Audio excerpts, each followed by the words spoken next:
Before the story begins, take a moment to settle in. Let your shoulders drop. Let the weight of the day slip quietly from your body. Breathe in softly through your nose and out through your mouth. Feel the air move gently, like a small wave rising and falling upon a quiet shore. Another breath in and another out. Everything that happened today can wait until tomorrow. Right now, there is only calm, only comfort, only this moment of rest. As your breathing slows, imagine yourself standing at the edge of a peaceful countryside road. The sky is the soft color of slate, and a gentle drizzle begins to fall, painting ripples into the puddles at your feet. The scent of wet earth and pine drifts in the cool evening air. You pull your coat a little tighter, but the rain isn't harsh, it's soothing, rhythmic, like the quiet heartbeat of nature itself. You begin to walk, slowly, following the faint glimmer of lanterns in the distance. The road winds between tall maples and moss-covered stone walls. Mist curls around the trees, and somewhere far off, you hear the sound of a stream trickling over smooth stones. Each raindrop seems to shimmer for a heartbeat before vanishing into the earth, and with every step, you notice how peaceful it feels to be here. No rush, no worry, no noise, beyond the quiet conversation between rain and leaves. Up ahead, there's a shape emerging through the fog, soft, golden light spilling out from behind an ivy-draped gate. You slow your pace. It looks like an inn, though you don't remember seeing it on any map. A small wooden sign creaks gently in the wind, its painted letters read, "The Rainveil Inn open when it rains." You tilt your head, smiling faintly. Surely that's a joke. But as you step closer, you can see warm light glowing through rain-speckled windows. The smell of something delicious, maybe spiced tea or warm bread, drifts toward you. You push open the gate, which makes a soft, welcoming sound, and walk along a cobblestone path bordered by lanterns. They flicker softly under glass, their flames protected from the drizzle. The path leads you to a broad porch where flower pots overflow with lavender and mint. Even in the rain, they smell sweet and comforting. When you step under the eaves, the rain sound changes, no longer tapping your shoulders, but pattering on the roof above like 1,000 tiny drummers. You take a moment to listen. The rhythm is steady, hypnotic, safe. Then, the inn's door opens with a gentle creak. A woman stands there, smiling. Her hair is silver like moonlight, and her eyes are the kind of blue that looks both young and timeless at once. She wears a soft wool shawl, and behind her, you glimpse the golden interior of the inn, shelves of books, wooden beams, the flicker of a fireplace. "Welcome, traveler," she says, her voice a quiet melody. "You must have been caught in the rain." You nod, and she steps aside, gesturing you in. Inside, the inn feels impossibly cozy, warmer, and larger than it appeared from outside. The floorboards gleam, polished by years of gentle footsteps. A fire hums quietly in the hearth, and a kettle whistles somewhere in the kitchen. The air smells of honey, lemon, and wood smoke. You hang your coat on a wooden peg by the door, and a cat, a plump, silver-furred creature with green eyes, curls around your legs, purring softly. "She's called Luma," the innkeeper says. "She greets everyone who finds their way here." You look around. There are soft chairs arranged by the fire, a window seat filled with pillows, and a long oak counter with teapots of every size and color. A few candles flicker lazily, their flames moving like sleepy dancers. "How did you find this place?" you ask, curious. The woman tilts her head. Most don't find it, she says gently. It finds them. The Rainveil Inn only appears when the world grows quiet enough to listen to the rain. Her words feel like a secret, something magical and true in a way that doesn't need explaining. You smile, feeling the calmness of the space settle around you. She gestures toward the fire. Please, warm yourself. I'll bring you some tea, jasmine, and chamomile, good for weary travelers. You sink into a chair beside the hearth, feeling the soft fabric embrace you. Your shoes are drying by the fire. Luma hops onto the nearby armrest, curling into a sleepy ball. The rain outside continues its song, steady and patient. The innkeeper returns with a tray, a steaming cup of tea, a small dish of honey, and a slice of something fragrant, like spiced pear bread. The warmth seeps through your hands as you lift the cup, and the scent of jasmine rises in delicate waves. As you sip, the inn's sounds weave together, the whisper of flames, the hum of rain, the faint ticking of a clock somewhere. It feels like being wrapped in an old blanket of time itself, where every moment is unhurried and kind. After a while, the innkeeper sits across from you with her own cup.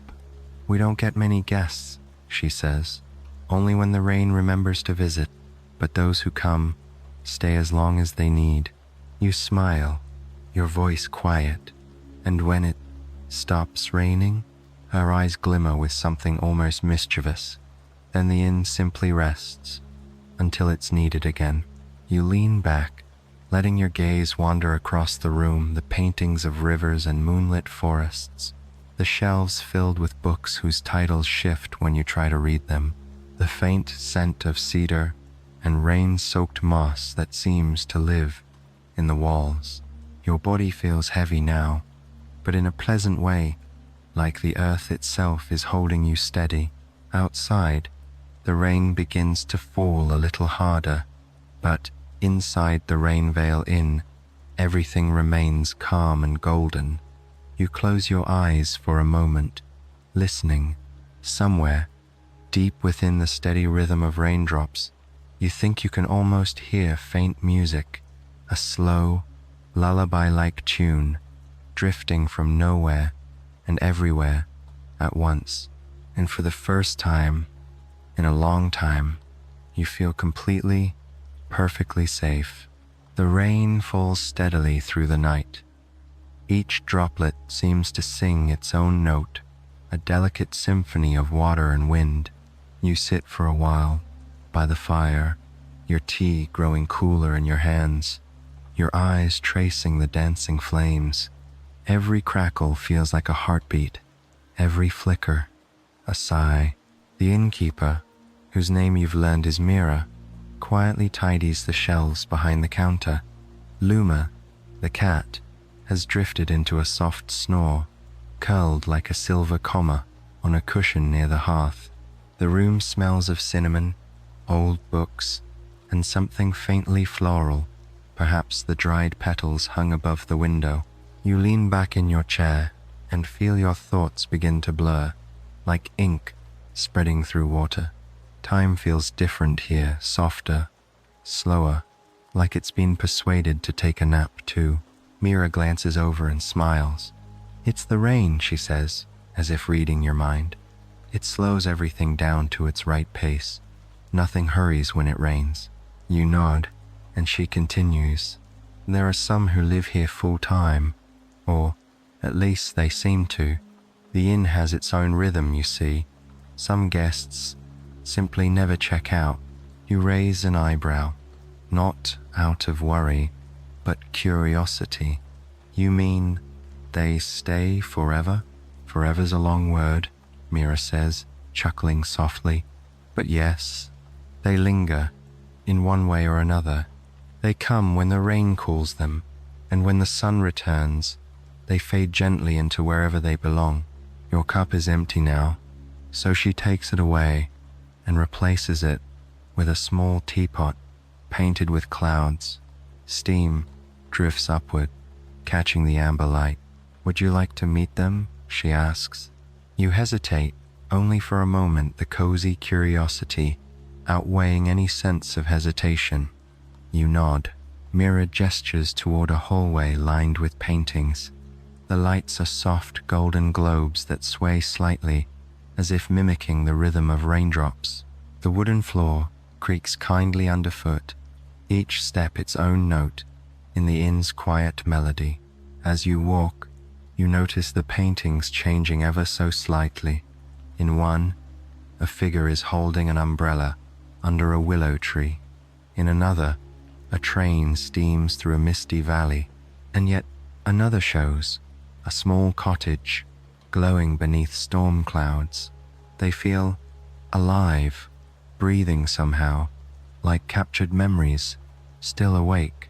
At the end of the hall, a door opens by itself, not suddenly, but as if politely inviting you in. Mira leads the way. The room beyond is a library, vast and warm. Shelves stretch up to a ceiling lost in shadow. Lanterns dangle like sleepy stars between the beams. The air smells of paper and rain-damp wood. A large bay window overlooks the garden, where the rain dances on a pond, lit by lantern reflections. Seated near the window are 3 guests. The first is an elderly man with a white beard and round spectacles. He's writing with a quill on yellowed paper, pausing occasionally to sip from a cup of cocoa. He looks up and smiles kindly when you enter. "Ah, a newcomer," he says. His voice is deep but soft, like the sound of thunder far away. "Welcome. I'm Edric, poet, wanderer, and sometime resident of this peculiar place." The woman beside him chuckles. She has auburn curls and a blue shawl that seems woven from mist. "You make it sound mysterious on purpose," she teases. "Don't frighten the poor guest." Edric waves a hand. "Nonsense. The inn frightens no one. It soothes all who find it." The third guest, a young man sitting cross-legged on the floor beside a stack of books, looks up with gentle curiosity. His clothes are old-fashioned, a bit worn, but neat, and his eyes gleam with quiet thoughtfulness. "You'll like it here," he says. "Time doesn't chase you in this place." You smile. "Do you all live here?" The woman answers this time, stirring her tea slowly. "Live, visit, dream. It's hard to tell. I'm Nara, and this is Theo." Theo nods politely, closing the book on his lap. The Rainveil Inn keeps its doors open only to those who need rest. We arrive when life feels too heavy, and when we've rested enough, the rain lets us go. You glance toward the window, where the drops slide down the glass in shimmering trails. The garden beyond is a blur of green and gold. It feels like a painting made of moving water. "Sometimes," Edric adds, "the inn remembers us even after we leave. I once spent a whole season here writing poetry to the rhythm of the storm. When I finally departed, I thought I'd dreamed it all, but on certain rainy nights, I can still taste Mira's cinnamon tea." Mira smiles softly from behind you. "That's because you never really leave, Edric. None of you do." Her voice carries a kind of tenderness that makes the air even warmer. You feel something peaceful settle inside you, as though this inn and these people have existed outside time, just waiting for you to arrive. Nara stands and walks toward a tall shelf, running her fingers over the spines of the books. "Each guest leaves something behind," she says. "A poem, a recipe, a story, a song. The inn keeps them all. Would you like to see?" You nod, drawn by quiet wonder. She pulls down a small, leather-bound book with your name embossed on the cover. Your heart skips a beat. "How?" you begin, but she just smiles. "The inn already knows your story," she says softly. It writes itself as you rest here. When you open the book, the pages are blank at first. Then, faintly, words begin to appear, glowing like mist in moonlight. You read the first line. On a rainy evening, a traveler found a place where time forgot to hurry. You look up. Mira, Edric, Nara, and Theo are all smiling knowingly, as if they've seen this before. The ink appears slowly. Mira whispers. Each word forms while you dream. By morning, you'll see more. You close the book gently and press it to your chest, feeling a deep calm radiate from it, a gentle heartbeat that matches your own. The rain continues to fall outside, unbothered and eternal.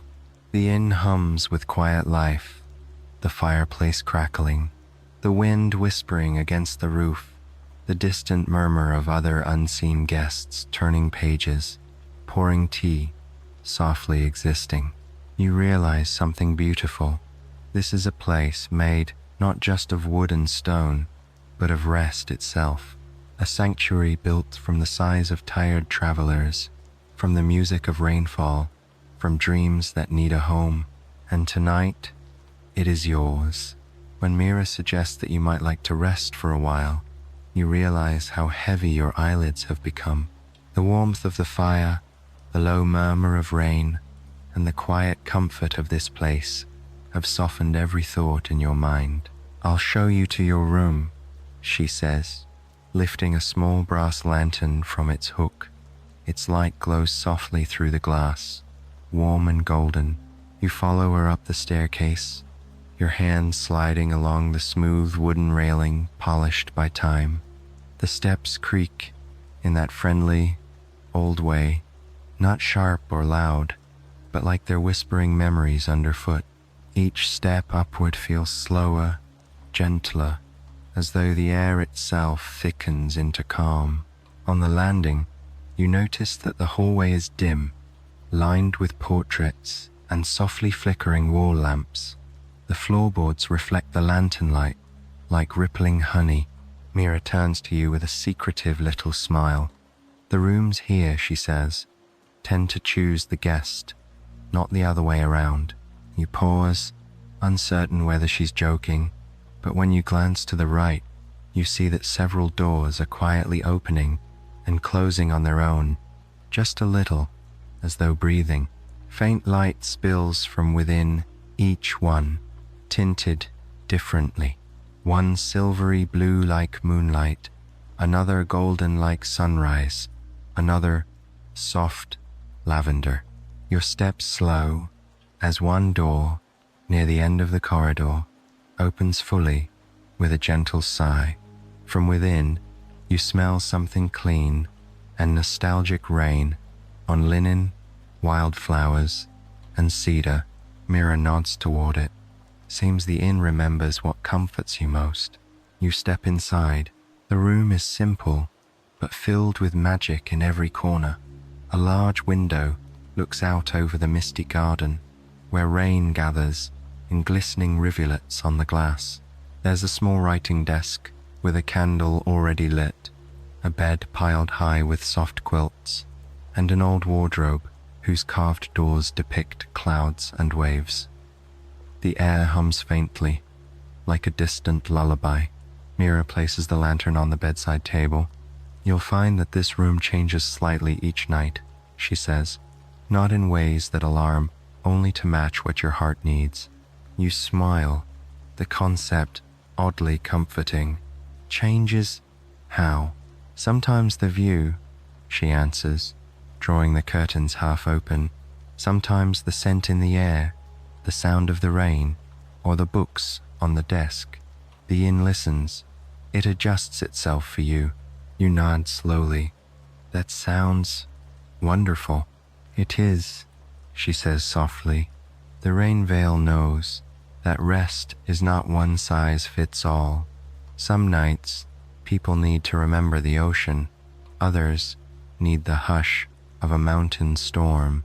And some just need the sound of rain on a window and the comfort of a warm bed. Her smile is warm enough to melt every last trace of tension from your shoulders.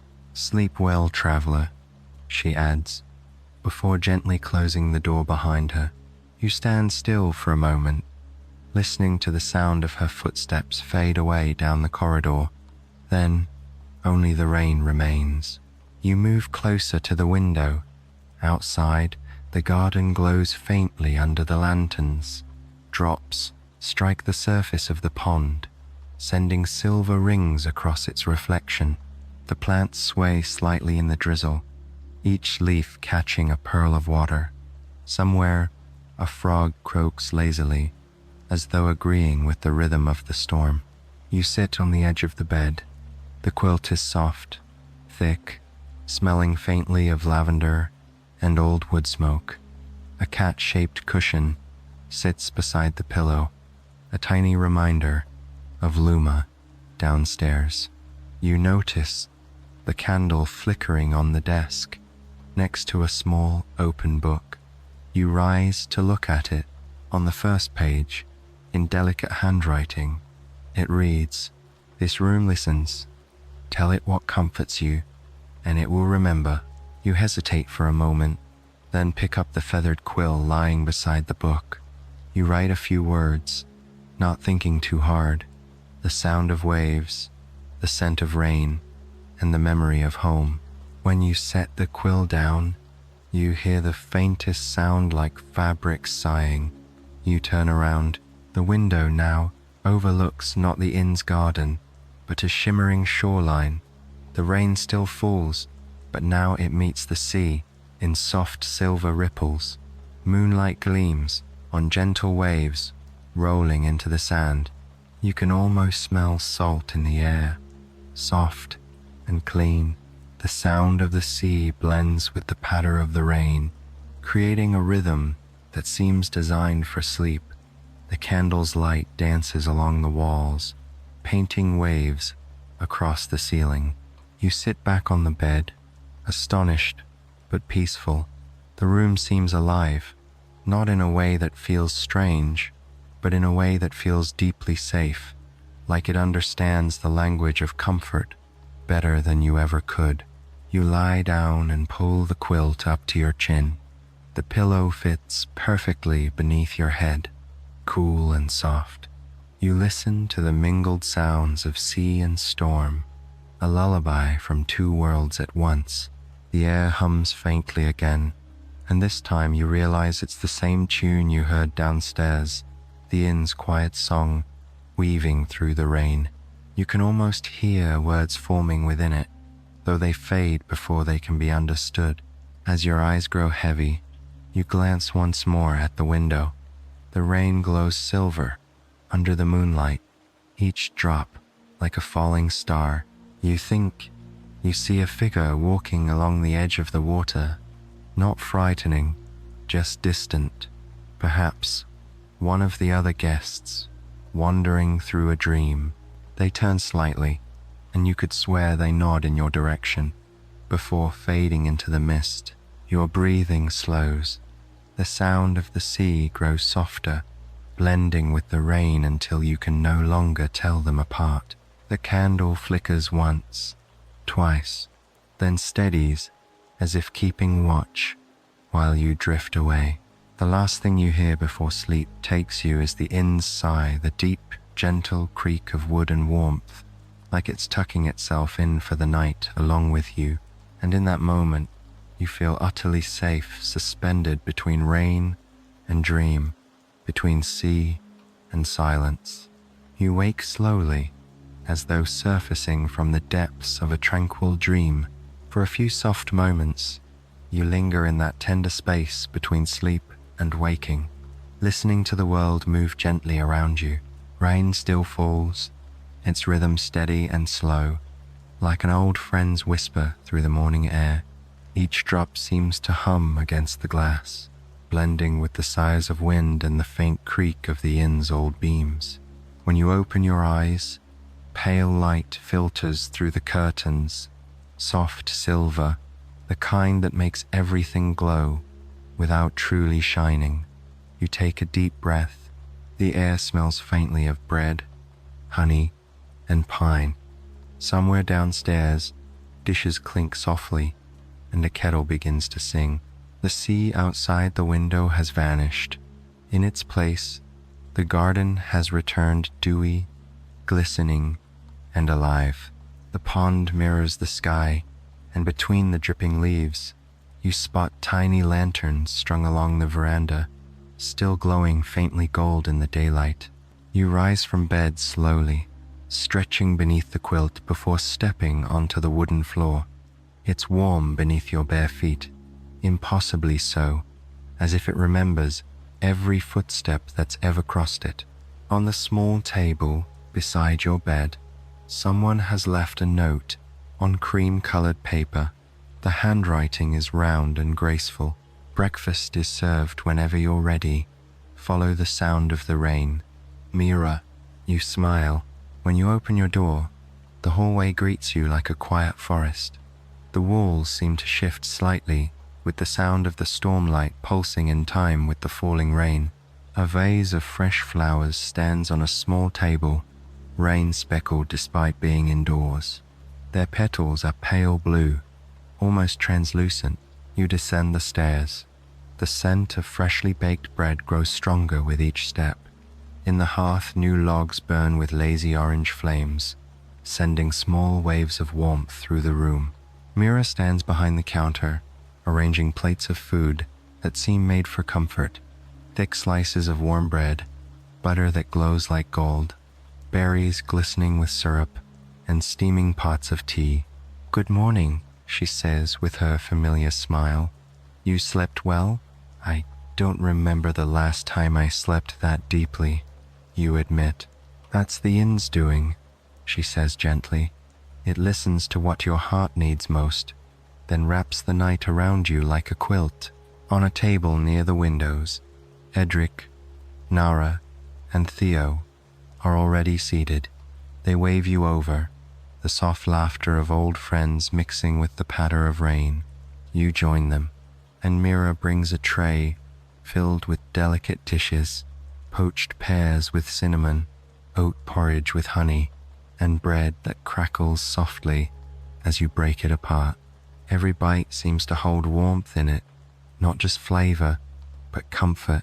Beyond the glass, you notice something magical. The rain lanterns from last night still glow faintly. They hang from branches and beams, tiny worlds of golden light. Even in daylight, they shimmer as if the storm itself decided to keep a few stars behind. Theo follows your gaze. "The lanterns never go out while it rains," he says quietly. "They drink the stormlight. When the weather clears, they fade until the next traveler needs them again." Nara nods. "Some say each one holds a memory. Every guest who's ever stayed here leaves behind a flicker of light, a feeling, a kindness, a dream. That's what keeps them glowing." You sip your tea thoughtfully, the steam curling in front of your face like phantom rain. "Do you remember your first morning here?" you ask them. Edric chuckles. "I remember thinking I'd stumbled into a dream. I came in shivering, soaked through from a storm that had lasted 3 days. Mira handed me tea and said, 'You're safe now.' I hadn't heard those words in years." Theo adds, "I remember hearing the same thing." You glance at Mira, who's drying cups with a soft cloth, her expression unreadable but kind. She seems less like an innkeeper and more like the spirit of the rain itself, someone who's been waiting for centuries just to pour warmth into weary hearts. The cat, Luma, jumps onto your lap, purring so softly you can feel it more than hear it. Her fur smells faintly of chamomile and smoke. You scratch behind her ears and watch the rain slide down the glass. It's not the cold, gray rain of ordinary days. It's golden, or perhaps it just looks that way through the inn's windows. Outside, the droplets catch the lantern light, turning the entire garden into a liquid mosaic of silver and amber. Nara sighs dreamily. I used to dislike the rain, she says. It made me restless. But here, it's different. It feels like time taking a deep breath. You understand exactly what she means. As you finish breakfast, Mira brings you a small, folded envelope. Your name is written on the front again, in the same elegant script as before. You open it, expecting another note, but instead, there's a single pressed leaf inside. When you lift it out, it shimmers faintly, holding a drop of rain that never falls. Beneath it, tiny words are written. When you tire of the road, look for the rain. We'll be waiting. You trace the words with your thumb, and the rain outside seems to respond, falling in softer patterns, like it's echoing your heartbeat. Mira says, every guest receives one before the weather clears. The leaf remembers you, even when the inn fades from view. Will it disappear when the sun comes back? You ask. Perhaps, she answers. But sometimes, on the loneliest days, you might find the sound of rain where the sky is dry, and that's how you'll know the inn is still thinking of you. The words wrap around you like a lullaby for the waking hours. Outside, the rain grows heavier again, its rhythm turning the windows into living mirrors. The lanterns sway gently in the breeze, their golden reflections dancing on the puddles below. Edric leans back in his chair, sighing with deep contentment. Another perfect day for staying in, he murmurs. And truly, there's no reason to go anywhere at all. The world beyond can wait. Right now, there is only rain, warmth, and the kind of quiet that fills you rather than empties you. You sit a little longer, drinking tea that never seems to grow cold, and watch as Luma curls once again by the fire. The inn hums softly around you, old wood, living light and gentle rain, all breathing together in one long exhale. And in that small eternal morning, you realize something beautiful. Sometimes, rest itself is an act of magic. The rain has not stopped all morning. Instead, it has changed softer now, almost melodic, falling in long silver strands that shimmer in the air. From where you sit by the window, it looks like the whole world has slowed down to listen. After breakfast, Mira brings you another cup of tea, lemon balm and honey, this time, and tells you that if you wish to explore, the Library of Forgotten Weather has opened its doors today. The inn chooses when to unlock it, she says, placing the cup gently in your hands. Some days it sleeps, some days it remembers. You'll know it's ready when the rain begins to sound like pages turning. You smile at her poetic words, unsure if they're literal or simply part of the inn's charm. But as you sit there, sipping your tea and listening closely, you do hear something new in the sound of the rain, a soft rustling beneath the drops, like parchment brushing together. Mira nods, her eyes glinting with knowing amusement. There it is. Go on then. The library is waiting. You follow the sound down a narrow corridor, lined with rain-slick windows. The air feels a little cooler here, touched by the breath of the storm. A faint light glows from beneath a tall arched door, one you could have sworn wasn't there yesterday. Carved into the wood are swirling patterns of clouds, lightning, and wind. The door handle is shaped like a raindroplet caught in brass. When you open it, the scent of old paper and petrichor greets you, that sweet, earthy fragrance of rain meeting dry ground. The room beyond is enormous, stretching far beyond what the inn should possibly contain. Rows upon rows of shelves spiral upward into mist.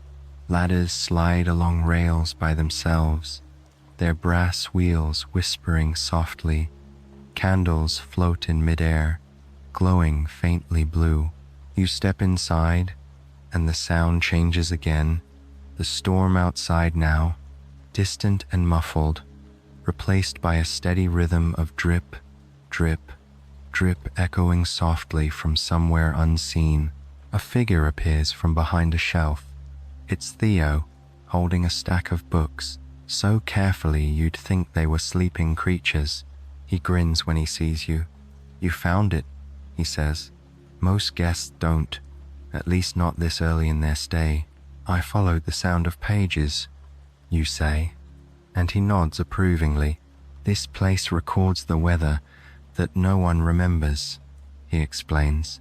"Not just storms and sunshine, but feelings. The first snowfall you ever saw, the scent of rain from a city you left behind, the warmth of a summer wind that touched your face only once." He leads you between the towering shelves, each one labeled with elegant script. Rainfalls of 1912, morning fog that never reached the ground, the last warm breeze of autumn's forgotten. Each spine glows faintly as you pass. Some hum softly, as if murmuring to themselves. Theo pauses before a small alcove where a circular window looks out at the rain. On the table beneath it sits a single open book, its pages fluttering though there's no wind. "This one," he says, "is the inn's own memory." You lean closer. The pages shimmer like water. Each one seems to contain a moving image. Rain falling through different centuries, in different lands. A thatched village beneath thunderclouds. A cobblestone square reflecting gaslight. A forest washed in silver drizzle. "They say the inn was born from rain," Theo murmurs. "The first drop that ever fell dreamed of shelter, and this place appeared. Every storm since then leaves a trace here." You watch the images shift a traveler stepping into the inn's porch during a storm centuries ago. Mira greeting them with the same serene smile she gave you. The details change: the furniture, the lanterns, the world outside, but the warmth is always the same. "Do you come here often?" you ask. Theo nods. "It's peaceful. Each time, the books rearrange themselves. Sometimes I find memories that aren't mine yet. I feel them all the same. That's what this place does. It reminds us that weather is not just in the sky, but in us." You trail your fingers along a nearby shelf. The titles shimmer faintly beneath your touch, and one of the books slides free as if volunteering itself. You catch it carefully. The cover is dark blue, embroidered with silver lines that look like constellations. When you open it, a single droplet of rain falls onto the page, but instead of soaking in, it ripples like a pond, revealing an image beneath: a small cottage on a hill, lit by candlelight, surrounded by falling rain. You recognize it. Instantly, it's the home you once knew, long ago, before the years moved so quickly. You can almost smell the damp earth outside that window, the faint scent of your old wooden desk, the quiet evening hum of life you once called your own. For a moment, your eyes sting not with sadness, but with a deep, aching peace. Theo watches silently, understanding without needing to ask. "The library doesn't just show the weather," he says softly. "It remembers the feelings that came with it. Sometimes, that's how the inn helps people rest, by reminding them they've already known peace once, and they can know it again." You close the book gently. The image fades, leaving only faint traces of light that sink into the page, like stars dissolving into dawn. "Can I take this one?" you ask. Theo shakes his head, smiling kindly. "No one takes anything from the library, but you'll find it again, maybe in a dream, maybe in another rainfall." You nod, placing it back on the shelf. As you do, a warm draft circles around you like the inn is sighing. The candles flicker brighter, and the scent of rain grows sweeter, tinged with lilac and pine. Theo returns his stack of books to a nearby table. There's a story about the library, he adds. They say, if you listen closely enough, you can hear the first rain ever recorded, the sound that started it all. You both fall silent, listening, and then faintly, you do hear something, a drop so soft it could almost be imagined. Then another, not falling from above, but within the air, gentle, ancient, endless. The entire library seems to breathe. Shelves creak, ladders sigh, books rustle in slow unison, and in that rhythm, you feel something eternal, the heartbeat of rain itself. Theo closes his eyes, whispering, "That's it." You stay there together for a long while, neither speaking, just listening to the quietest rain that has ever fallen. Eventually, you make your way back toward the door. Before you leave, you glance back and realize that behind you, the shelves have shifted again. Where the blue book once sat, there's now a small empty space, still glowing faintly, as if the inn decided to keep your memory among its pages. Outside the library, the rain is waiting, steady and kind. You walk back toward the firelight, feeling something inside you loosen an old ache you hadn't known was there, dissolving into peace. The Rainveil Inn hums softly in welcome, as though whispering, "You are part of the weather now."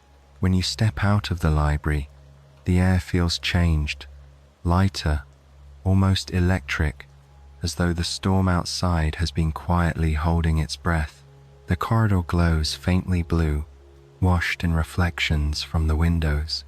Beyond the glass, something curious is happening. At first, you think it's a trick of the light, but as you watch, you realize the raindrops aren't falling down anymore. They're rising. Each droplet drifts upward in slow motion, glimmering like tiny beads of crystal. They lift from the puddles, from the ivy leaves, from the curved tiles of the roof, floating toward the clouds in a silent, graceful reverse of gravity.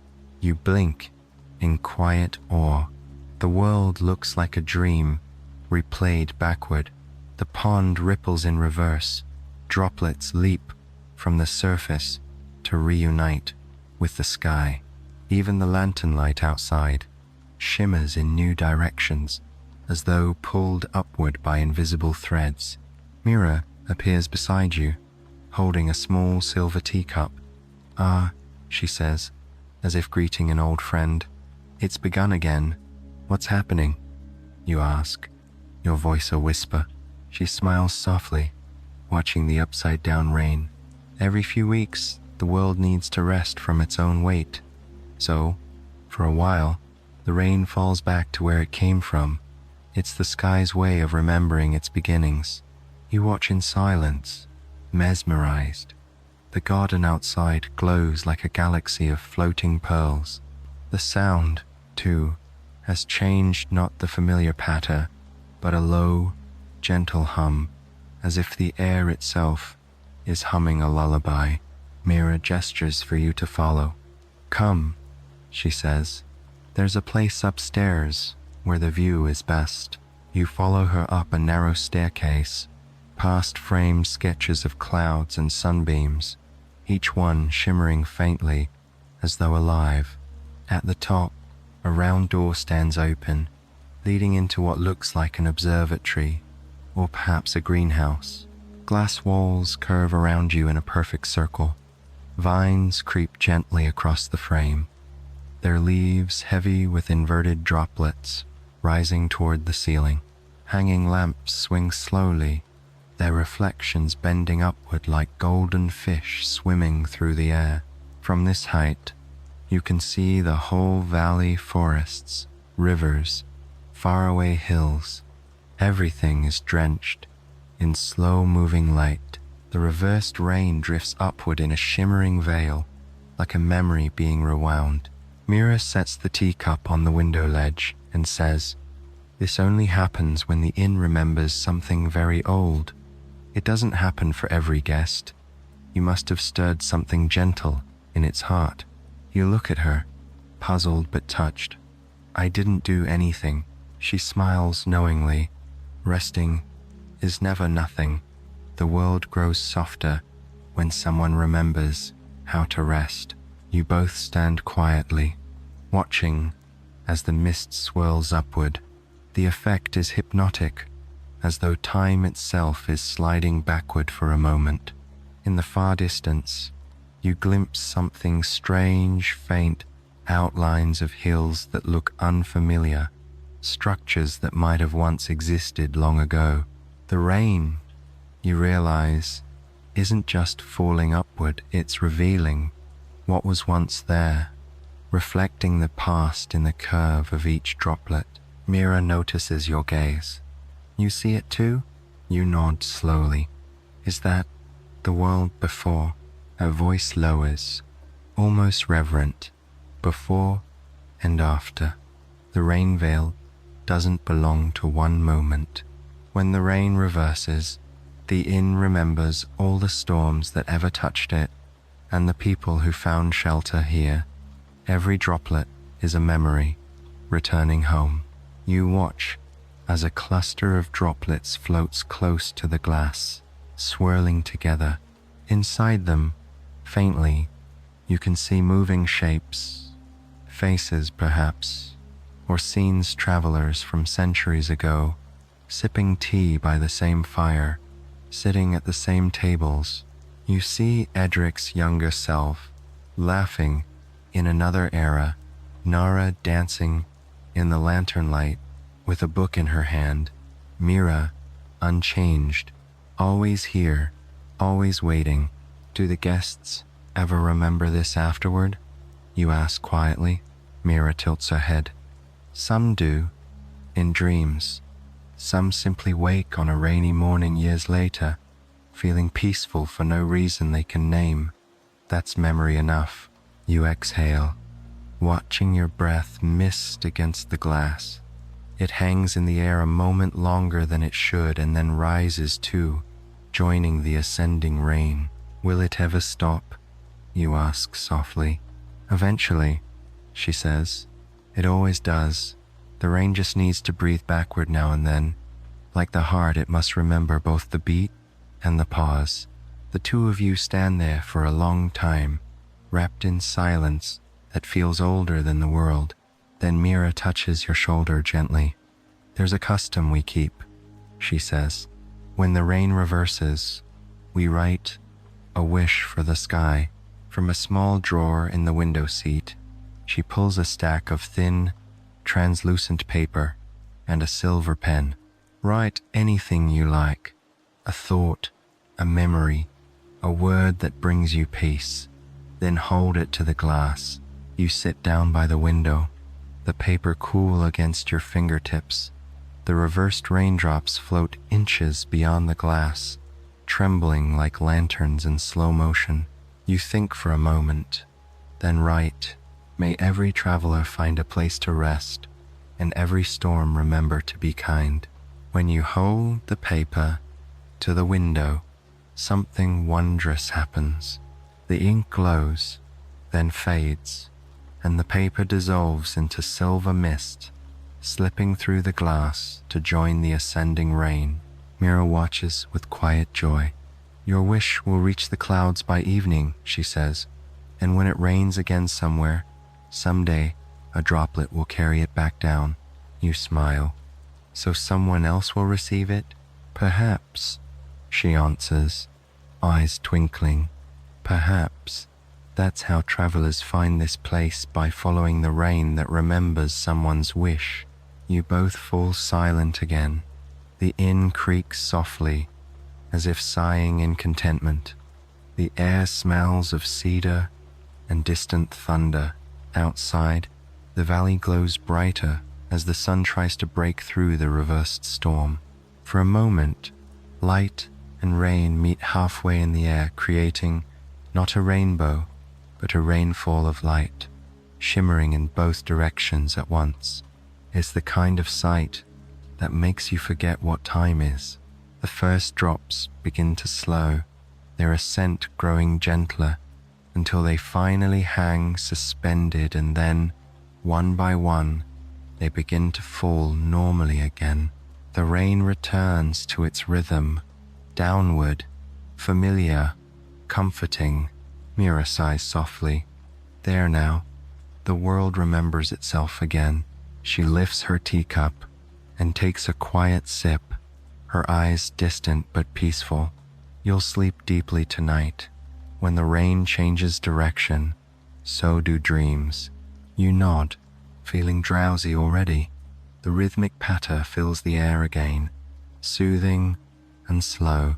Outside, the garden drinks in the returning rain, and the inn hums with gratitude, a sound like the softest thunder hidden in the heartbeat of the storm. And as you follow Mira back down the stairs, you think to yourself that maybe, just maybe, the rain that falls backward has taken a little of your tiredness, with it carrying it gently home to the clouds. The rain continues long into the afternoon, softer now, slower, its sound like fingertips brushing velvet. The whole inn seems to hum in time with it, content and drowsy, the way a cat hums when it has found the perfect patch of sunlight. After the backward storm, you feel lighter, as though some invisible weight has been lifted. Mira told you that the rain would change your dreams, but she didn't mention that the inn would change with them, too. As twilight arrives, a mist begins to gather in the hallways. It isn't cold or eerie, only soft, like the breath of clouds wandering indoors. The lanterns glow through it, their light golden and slow. You step out of your room and find that the corridor no longer looks quite the same.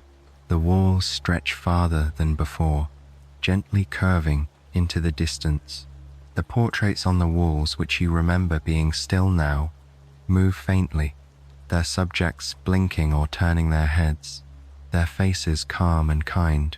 At the end of the hall, you notice a new doorway. Above it, a brass plate gleams faintly. The hallway of half remembered dreams. You smile to yourself. In the Rainveil Inn, doors have a habit of appearing just when you're ready for them. When you push the door open, the air changes, not cold, not warm, but timeless. The faint smell of lavender and rain follows you inside.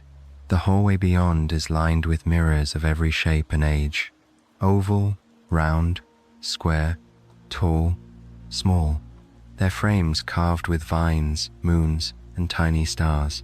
Each one reflects not just you, but faint shifting scenes, as though every pane of glass remembers a different dream.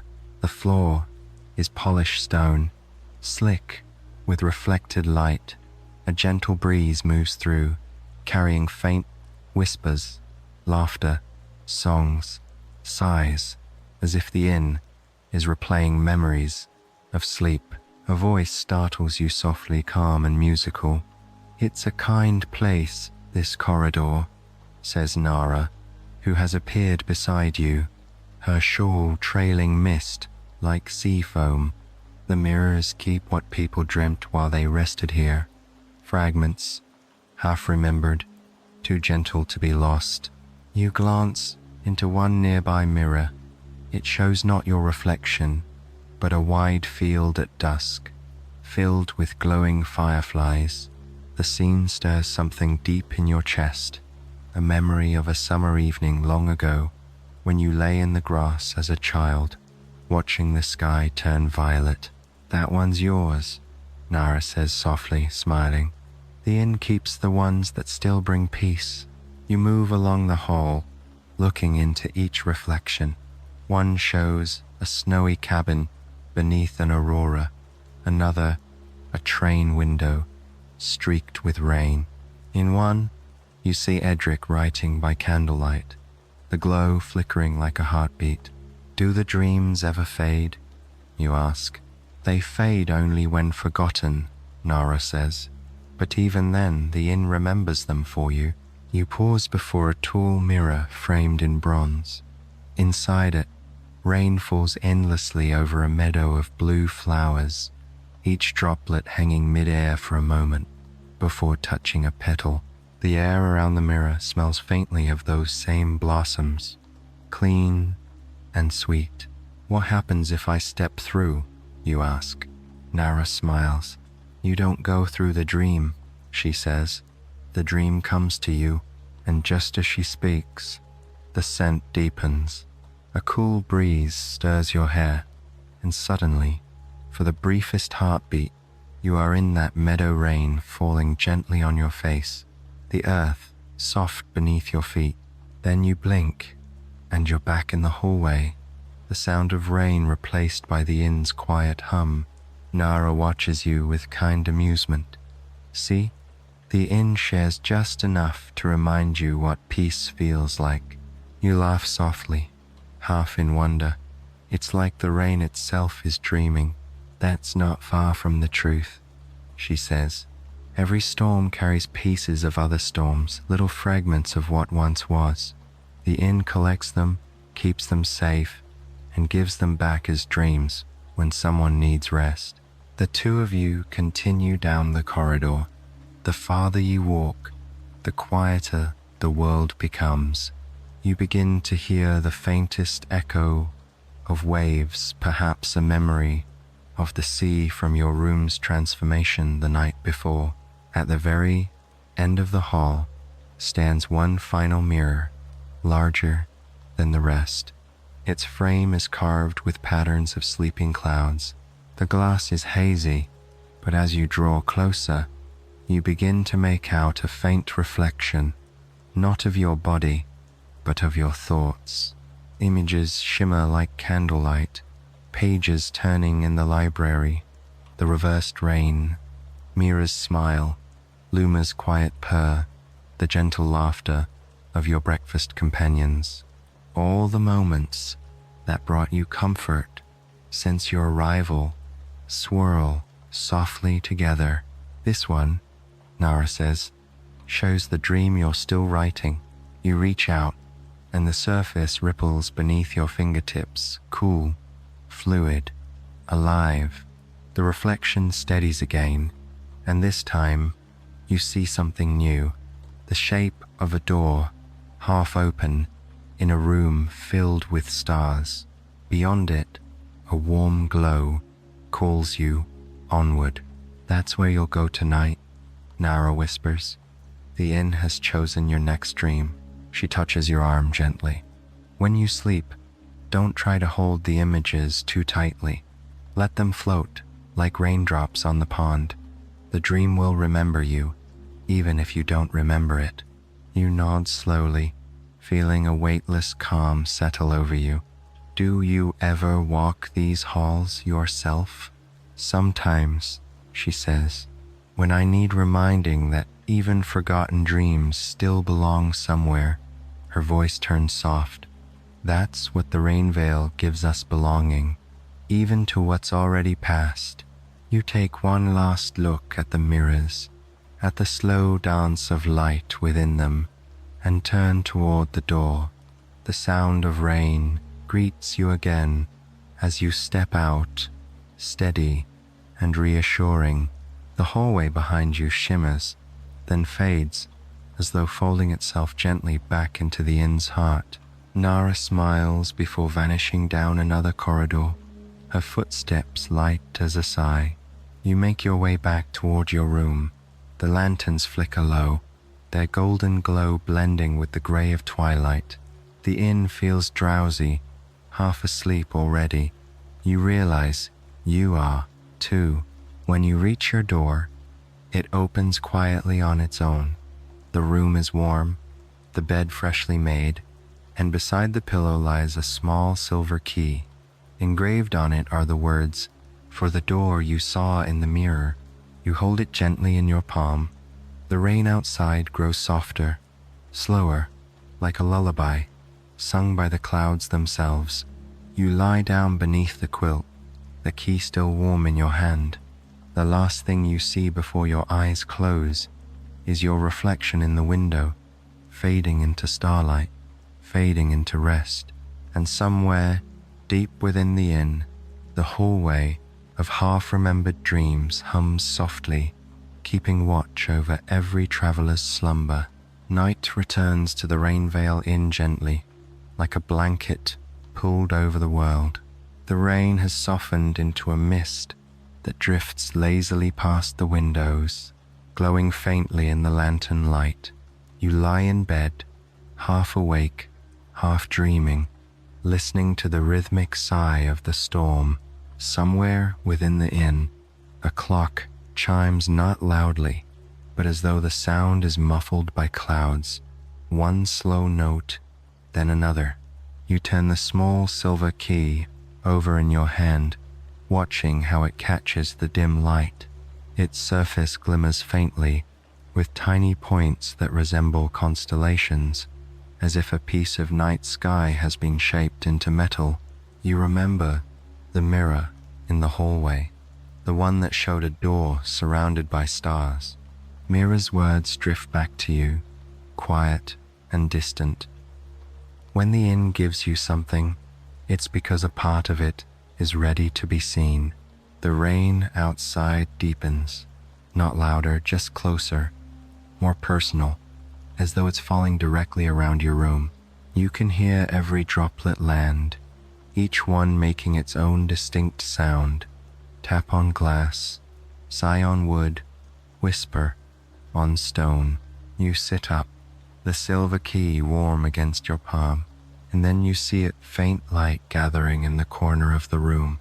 At first, it looks like a trick of reflection, but as you watch, the light thickens into shape. Lines of shimmering silver draw themselves in the air, forming an outline, a tall, arched doorway. Inside it, instead of wood or glass, you see a swirl of moving stars. The door made of starlight. It's silent, yet it hums, not a sound, but a feeling, like the soft vibration of music, too low to hear. You rise slowly from the bed, bare feet meeting the warm wooden floor, and the light brightens at your movement. You hesitate for just a breath, then slide the key into the invisible lock. A soft click, gentle, satisfying, and the door opens inward. A cool breeze rolls out, scented faintly of jasmine, rain, and something celestial, the clean scent of the night itself. You take a step forward. The moment you cross the threshold, gravity seems to dissolve. The floor fades beneath you, replaced by an endless expanse of sky. You are standing, or perhaps floating, upon a narrow bridge of light, surrounded by stars that pulse softly like living fireflies. Below, or above, or around you, directions seem meaningless. Now the rain continues, but it glitters like silver dust, each droplet a tiny world, reflecting thousands of others. For a moment, you are weightless, calm, timeless. A voice speaks from somewhere unseen, not loud but resonant, as though it rises from within your own chest.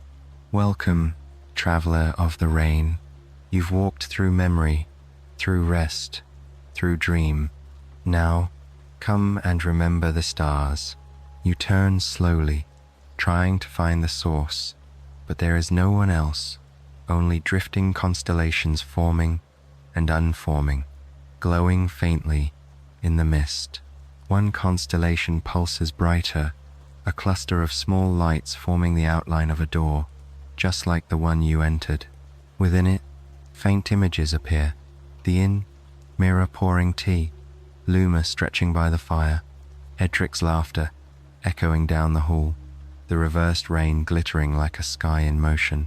This is what you carry, the voice says gently. The rainveil does not stay in one place. It follows the ones who remember how to rest.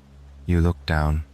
Your hands are glowing faintly too, each fingertip marked with light like raindrops frozen midair. When you breathe, the stars nearby pulse in rhythm with your heartbeat. Where am I? You whisper. The voice answers, softer now, between the waking world and the one that sleeps. This is where the inn is born, from the meeting of storm and starlight, from the wish of the weary for peace. You close your eyes, and the voice continues, wrapping around you like a lullaby. Every raindrop holds a reflection. Every dream holds a door. The inn simply gathers them together for those who need to remember they were never truly lost. You breathe deeply. The air tastes cool and clean, like new beginnings.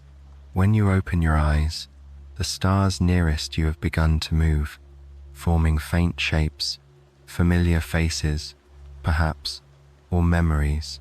A friend long unseen, the streets of a city in the rain, the gentle rhythm of someone humming beside a window. You realize that the stars are not strangers. They are moments, fragments of kindness, of laughter, of stillness, all the things that made the world gentle once. Are these mine? You ask. The voice hums softly. Some are yours, some are shared. The rainveil gathers light from all who rest within it. That is why it glows, even when no one remembers where it stands. You reach out, and one of the stars drifts closer, hovering before your palm. Inside it, you glimpse yourself sitting by the inn's fireplace, Luma curled on your lap, a cup of tea steaming beside you. The image warms you in a way that words never could. When you release it, the star drifts upward, joining the others.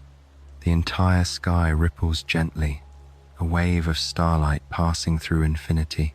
The bridge beneath your feet begins to hum again, and you realize it's time to return. The door of light still glows behind you, patient and kind. Before you step back through, you hear the voice once more.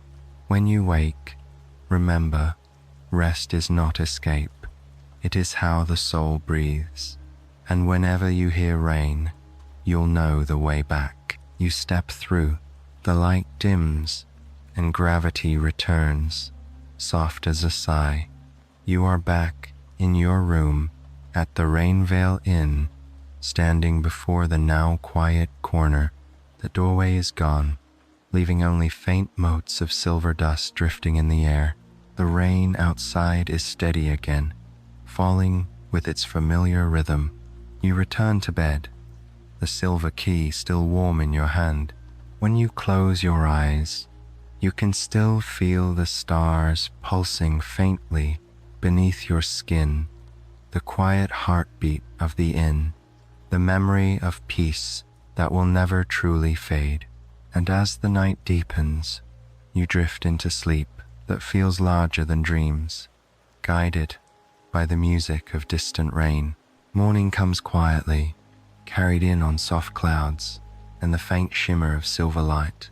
The rain hasn't stopped. It rarely does here, but it has gentled into something new. It's lighter now, delicate, almost playful, tapping softly on the windows, as if asking to be let in. You wake slowly, as if from a dream that still lingers in your hands.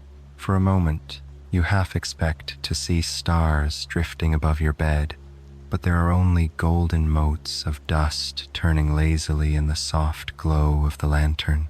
The silver key from last night rests on your bedside table. It no longer shines like starlight, but if you look closely, you can still see faint constellations etched into its surface, traces of where you've been, or perhaps what you've remembered. You stretch, then pull open the curtains. The world beyond is watercolor soft trees blurred by mist, rooftops shining with dew, puddles reflecting muted skies. The whole garden looks like it's been painted by someone who loves rain too much to ever stop painting. A faint melody drifts up from downstairs, the gentle strumming of a lute, slow and easy, like sunlight filtered through drizzle. Curious, you follow the sound. Down in the common room, A new guest sits by the window, a man in a weathered green coat, his hair tied loosely with a piece of silk ribbon.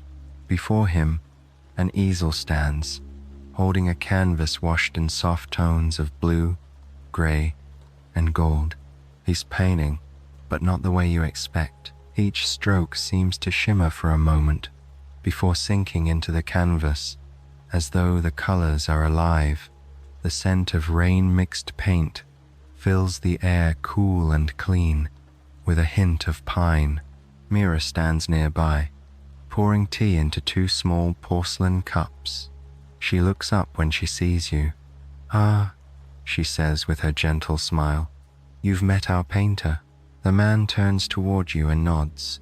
His eyes are bright but calm, like water that's forgotten how to rush. "Good morning," he says. "I was hoping you'd come down before the light changed." You blink. "You were expecting me?" He smiles faintly. "The rain said someone new had dreams worth painting." You laugh softly, partly because you're used to the inn's peculiarities by now, and partly because the idea feels oddly true. Mira hands you one of the teacups. "This is Oren," she says. "He's been coming here for a long time. Some say since before the inn had walls." Oren chuckles.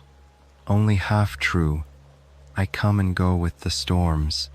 Every time I return, the rain remembers a different shade." You glance at the canvas, curious. The painting shows the view outside the window, but it's not quite real. The trees bend in impossible grace. The puddles shimmer like mirrors, and in the distance, the sky curves upward, as if remembering the night the rain fell backward. "It's beautiful," you say. Oren tilts his head, studying it. "I never really paint what I see," he says, "only what the rain dreams of being." Mira sets her cup down and returns to her duties, leaving the 2 of you in the soft company of rain and color. You take a seat across from Oren. "Do you always paint the rain?" He nods. "Always. The rain has more faces than the sun, more moods than the moon. No 2 storms ever fall the same way. But sometimes, when the world grows quiet, I find one that feels like memory." He dips his brush into a bowl of silvery water, rainwater, you realize, and touches it to the canvas. A ripple of light passes across the surface, and suddenly, within the painting, tiny drops begin to move, actually move, falling softly within the scene, their rhythm matching the storm outside. You watch, wide-eyed. "It's alive," he smiles gently. "Only for a while. Paintings like this fade when the sky clears. The inn likes impermanence. It teaches us to let go." You sip your tea, watching the rain both outside and on the canvas. The 2 seem to echo each other perfectly, 1 drop for every drop, as though the painting and the world are sharing a single heartbeat. "What happens to them?" you ask softly. "When they fade." Oren's brush stills. He looks out the window for a long moment before answering. "They return to the rain," he says. "Every color, every shape. When it rains again, somewhere far away, a traveler will see a moment that feels familiar and not know why. The idea makes you smile. So you're painting memories for strangers." "Not strangers," he says, looking back at you. "Just others who are tired, waiting for a bit of peace to fall their way." You fall silent, letting the thought sink in. The inn creaks softly around you, a living, breathing thing. Somewhere upstairs, Luma the cat knocks something gently off a table and then pretends it never happened. Oren's brush moves again, slower this time, tracing a curve of gold light along the horizon. You realize he's painting the Rainveil Inn itself, small but glowing, tucked within the folds of mist and water. "Do you ever leave?" you ask. "Sometimes," he says, "but the inn always finds me again. It follows the scent of unfinished rain. You glance at the painting. And when you're gone, he smiles, his eyes full of calm. The inn keeps painting without me. Mira says it dreams in color now. I believe her. A soft breeze stirs through the open window, carrying the smell of wet leaves and pine needles. Outside, the lanterns sway, scattering reflected light across the puddles. Oren sets his brush down and gestures for you to come closer. Look, he says. You stand beside him, and there near the center of the painting, you see something new, a faint, translucent figure standing in the rain, looking toward the inn's doorway. It's you. I didn't, you begin, but he interrupts gently. The rain did. It remembers everyone who arrives. Each traveler leaves a reflection behind, not a shadow, but a glow, proof that they were once at peace. You study the painted version of yourself still, serene, almost part of the storm. You realize he's right. You don't look tired, or worried, or uncertain. You look at home. Oren smiles, dipping his brush into the silver bowl once more. There, he murmurs. Now, it's complete. The rain outside swells slightly, a soft applause from the clouds. The sound fills the room, gentle, endless, alive. Mira returns with a towel draped over her arm and glances at the finished painting. Her smile is tinged with quiet pride.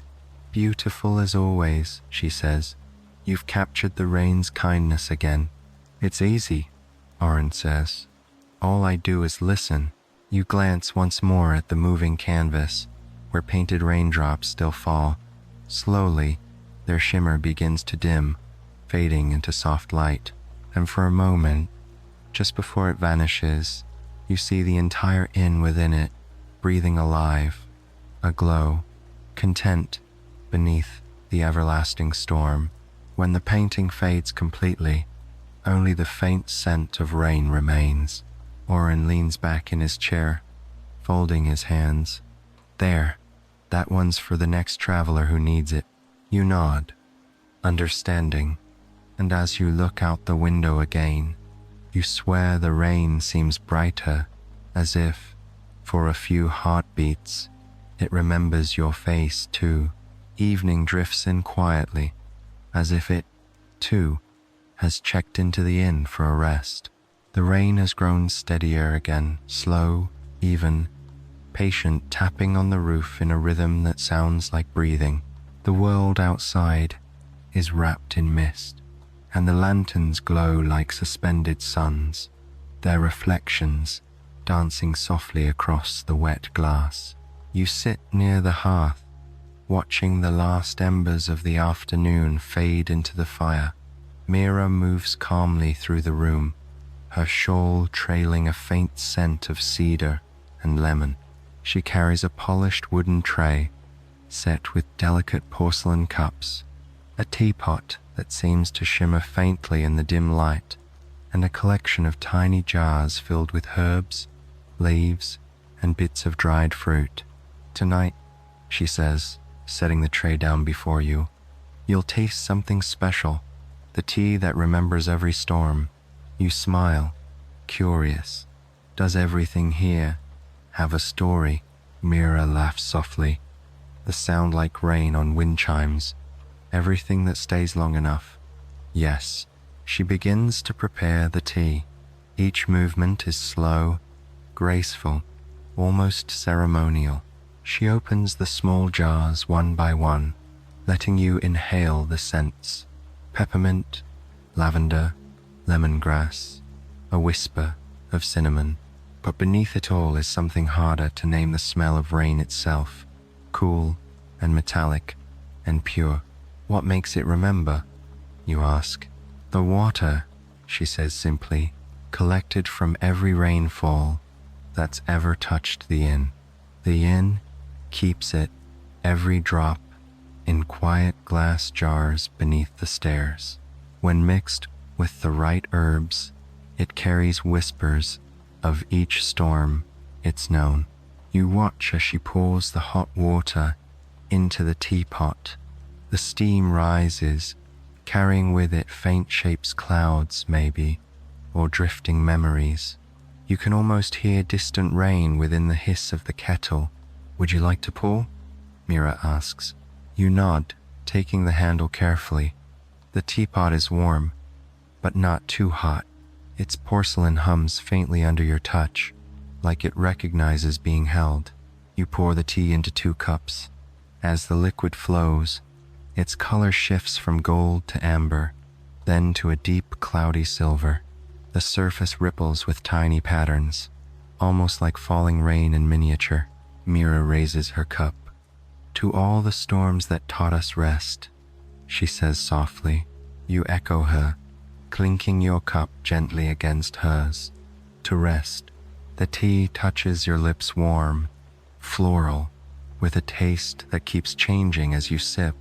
One moment, it's sweet honey, then bright citrus, then earthy mint, and beneath it all, there's a trace of something unplaceable, the feeling of walking through rain, that deep, clean calm that settles in your chest when the world goes quiet. You pause, searching for words. It tastes like memories I don't quite remember. Mira nods. That's exactly what it is. Every sip carries echoes of a different rainfall, storms that fell long ago, rain that hasn't yet arrived. It remembers the sound of each drop. She smiles faintly and leans back, gazing into the fire. The flames reflect in her eyes, making them seem deeper than the sky outside. I once had a guest, she begins, her tone more like a bedtime story than a memory, who came here in the middle of a thunderstorm. He was a sailor, lost and soaked through, carrying a compass that no longer pointed north. When I gave him this tea, he said it tasted like the sea, remembering him. The next morning the storm cleared, and he found his way again. You cradle the cup between your palms, feeling its warmth sink into your skin. Do you ever drink it for yourself? You ask. Her expression softens. Sometimes, when the rain grows quiet and I start missing the storms that have passed. Outside, the rain seems to pause for a heartbeat, as if listening. What happens? You ask gently. If someone drinks from it and doesn't want to remember, then it helps them forget, she says. The tea listens. It knows what the heart needs, even when the mind does not. You take another sip. This time, the flavor deepens, earthy, grounded, like the scent of soil after the first rain of spring. And suddenly, an image flashes behind your eyes. The road you walked on that first night, lanterns flickering through the mist, the warmth of the inn's doorway calling you inside. You realize the tea is showing you the moment you arrived, reminding you not of where you came from, but of where you found peace. Mira watches you quietly, understanding. You see it now, she says. The inn doesn't just shelter travelers. It keeps their calmness, their sighs of relief, their first moments of peace, and pours them back into the tea. So every cup, you whisper, is made of other people's rest. And given freely, she replies. That's how it continues. Kindness flows in circles, just like rain. The fireplace pops softly, sending a spark upward. Luma, the cat, stirs from her nap nearby and curls up closer to the hearth, purring like a faint drumbeat beneath the rhythm of the storm. You finish your tea slowly, savoring the taste of rain and comfort. When your cup is empty, Mira turns it gently in her hands, studying the faint residue of herbs and droplets inside. The patterns seem to form tiny swirling shapes like weather maps drawn by clouds. Would you like to know what this storm remembers of you? She asks softly. You nod. She tilts the cup toward the firelight. The shifting patterns resolve into an image. You, sitting by a window, eyes closed, breathing in the sound of rain. Around you, faint silver ripples spread outward, touching every corner of the inn. It remembers your stillness, Mira says. The rain always does.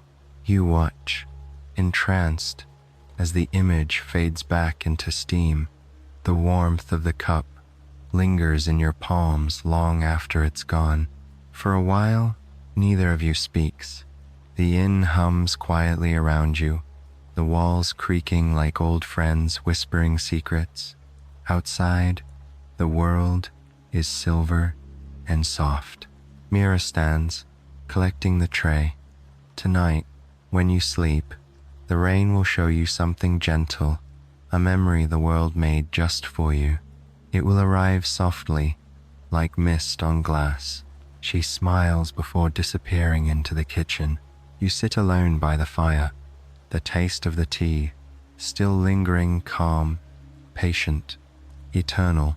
The rain hums low, like the steady breathing of the earth.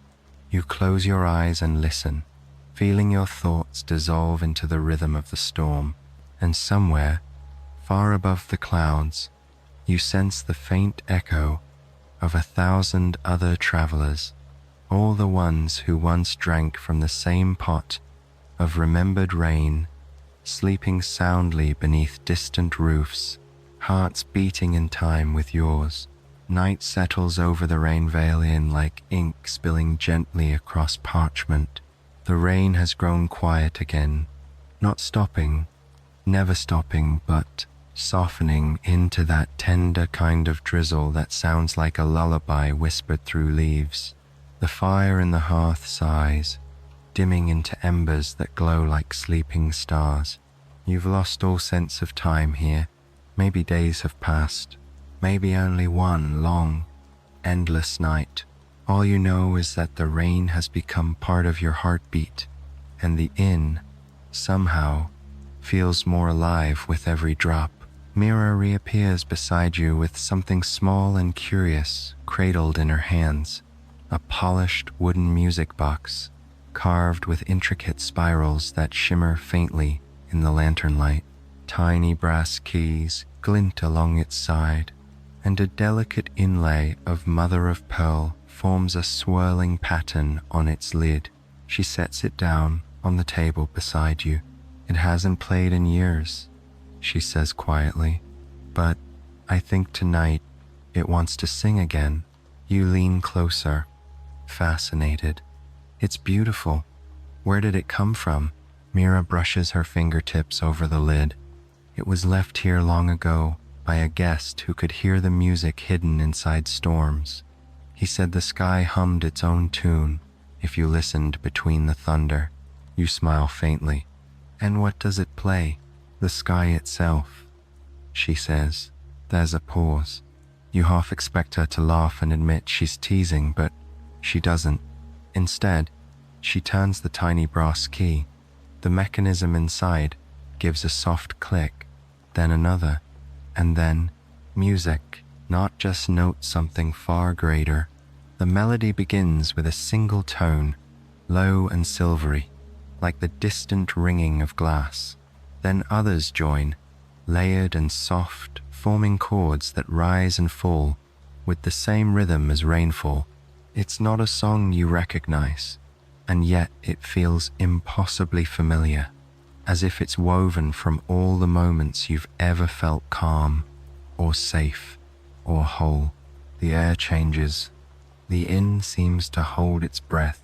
Outside the window, the rain begins to glow faintly in response, each drop catching the rhythm, turning the melody into light. You glance at Mira, but she's not watching the music box. Her eyes are closed, her expression serene, as if she's listening to something far away.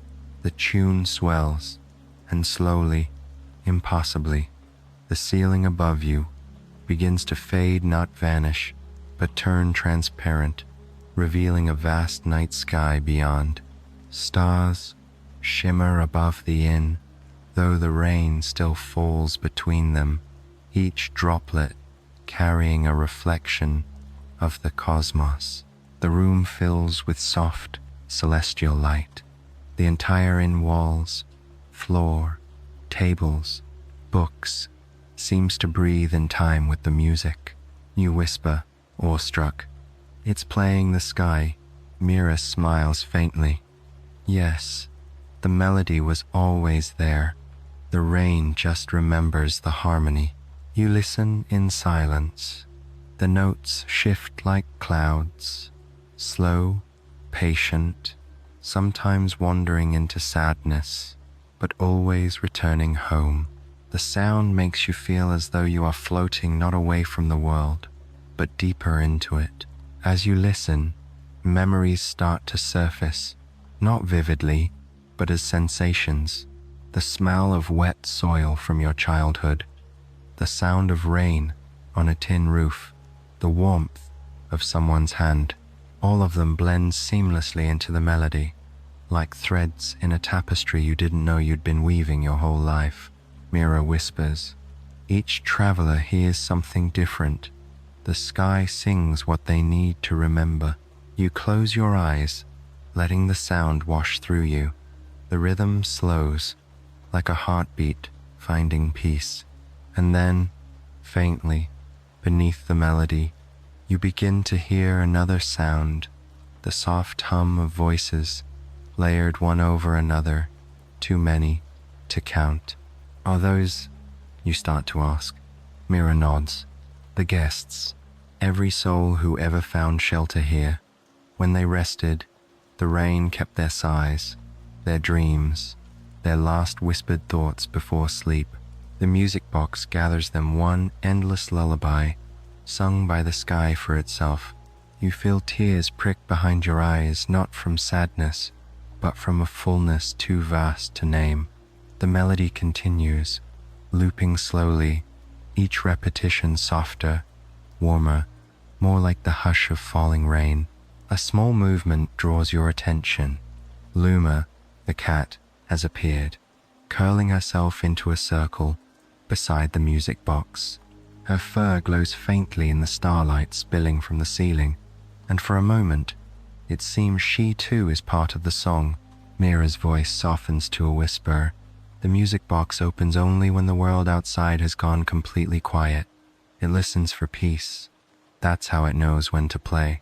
You look around, and indeed, everything has gone still. No footsteps, no creaking wood, no sound but the music and the rain. It's as though the entire inn has fallen into meditation. The melody begins to fade, the notes becoming slower, stretching longer between each turn of the mechanism. The stars above dim one by one, returning to the dark comfort of night. The rain resumes its soft patter. When the final note rings out, it doesn't end abruptly. It simply melts into silence, the kind that feels alive and full rather than empty. Mira opens her eyes, smiling faintly. There, the sky's song is finished. You exhale, realizing you've been holding your breath. It was the most beautiful thing I've ever heard. The sky sings for all who listen, she says, but only those who've rested deeply can hear it clearly. She closes the music box, and the glow fades. For a heartbeat, the rain pauses just one, and then continues, calm and steady, as though sighing in gratitude. Do you know, Mira says after a long silence, some guests say they still hear it when they wake faintly, just behind the sound of rainfall. The memory lingers, like the echo of a dream. You nod, your chest full of warmth and stillness. I think I'll remember it too. She smiles, and something in her eyes glints a kindness older than time. That's all the Rainveil asks, she says softly. That peace travels with you, even when the storm is gone. The fire flickers low, the last of the embers glowing faintly red. You feel sleep tugging gently at the edge of your mind, the music box's rhythm still echoing faintly in your thoughts. Mira rises, taking the box with her. Rest now, she says, Tomorrow, the rain may bring new dreams. As she disappears down the hallway, you watch the soft reflection of the sky shimmer one last time in the window. The rain continues slow, eternal, perfect, and somewhere in the distance, you can still hear it. The quietest melody of the night, the song the sky hums to itself when no one is listening. The night passes in quiet ripples of rain and dream. When you wake, it's not because the storm has stopped, it never really stops here, but because a new light fills your room. Soft, golden, and a little strange. It's morning again, though time feels gentle, unhurried. The usual silver grey of rainfall has changed to a faint golden hue, as though sunlight is trying to weave itself through every droplet. The air smells of mint and dew. You rise slowly and open the curtains. Outside, the inn's garden seems to shimmer puddles, reflecting not just the sky, but something else. Something almost like the future, caught and folded within each reflection. A knock sounds at your door. When you open it, Mira stands there holding a cup of tea. Steam curls upward in the shape of tiny spirals that twist and disappear into the air. "Good morning," she says, smiling. "The rain has grown curious again." "Curious?" you repeat, amused. She nods. "Every so often, it starts to look forward instead of back. When that happens, the inn shows you the window that looks into tomorrow. Would you like to see it?" You follow her down a corridor you've never seen before. The walls here are pale, washed with soft blues and creams. You pass a row of closed doors, each with brass handles shaped like raindrops. The sound of the storm echoes faintly, but slower, as if time itself has decided to walk beside you instead of rushing ahead. At the end of the hallway, a single arched window waits. It's tall, nearly reaching the ceiling, framed by heavy curtains woven with golden thread. The glass is fogged slightly, though light spills through it in gentle waves, pulsing faintly like a heartbeat. Mira gestures for you to step closer. "Careful," she says softly. "It doesn't always show what people expect." You nod and lean toward the glass. At first, all you see is your reflection, faint and hazy, haloed in mist. Then, slowly, the image begins to shift. The fog clears from within, and something stirs beyond the surface, a scene unfolding, as though painted in living water. You see a familiar path, a country road lined with wet trees and fallen leaves, shining under morning light. And at the end of that road, a figure walks slowly, umbrella in hand. It's you, but not quite as you are now. You look lighter somehow, your posture easier, your expression calm. You walk with purpose but not haste. The rain falls all around you, yet you don't hurry to escape it. You're smiling softly, as if you've remembered something beautiful and private. Mira stands beside you, watching the scene unfold. "That's one possibility," she says. "One tomorrow the rain remembers." You keep your eyes on the glass, entranced. "It's me leaving the inn," she nods. "Yes, every guest must, eventually, but the inn never disappears completely. Once you've seen it, a part of it travels with you, a warmth you carry into other days." You trace a hand over the glass. It feels cool, alive. The reflection ripples like water, and for a moment, the version of you inside seems to look back. Mira's voice is soft. It's not showing fate, only peace. The future as it might feel, not as it must be. As the image fades, new shapes form in the mist. You see Edric, sitting by a window somewhere far away, writing as rain patters outside his new home. You see Naro, walking beneath city lights, carrying a folded umbrella she never opens. because she's learned to love the drizzle. You see Theo teaching a child how to listen to storms, their laughter echoing beneath a tin roof. You see Oren, the painter, standing in a meadow beneath a quiet rain, watching colors run down his canvas like tears of joy. And then, just for a second, you see Mira herself standing on the porch of the inn as the clouds part, her silver hair gleaming faintly. She looks older, or maybe younger. It's hard to tell. She smiles toward the horizon, as though watching all her guests walk into the Sunday. The window softens again, fading back into soft, pearly fog. You turn to Mira. "It's beautiful," you whisper. "But will I really go?" She smiles gently. "You already are. You've been leaving since the moment you arrived." The words should sound sad, but they don't. They feel true, calm, and inevitable, like rain returning to the sea. She gestures toward the glass.